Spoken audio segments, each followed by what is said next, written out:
माळशिरस तालुक्यातील पिलीव येथील तेजसिंह मानसिंह जहागीरदार यांची सक्तवसुली संचालनालयात कायदेशीर सल्लागारपदी नियुक्ती झाल्याबद्दल त्यांचा पिलीव येथे माजी उपसरपंच मोहन करांडे यांच्या हस्ते सन्मान करण्यात आला।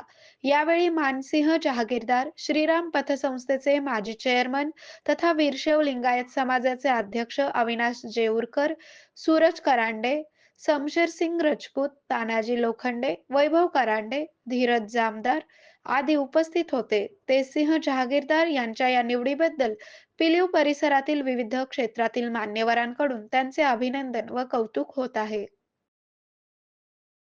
आरोग्य म्हणजे केवळ औषध नाही, तर निसर्गाच्या योग्य उपचारांनी मिळणारी खरी आरामदायक अनुभूती।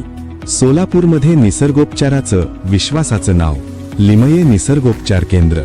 इथे उपलब्ध आहेत विना औषध उपचार पद्धती, ॲक्युप्रेशर, ॲक्युपंक्चर, कपिंग आणि मसाज थेरपी। सर्व प्रकारच्या आजारांवर निसर्गाच्या माध्यमातून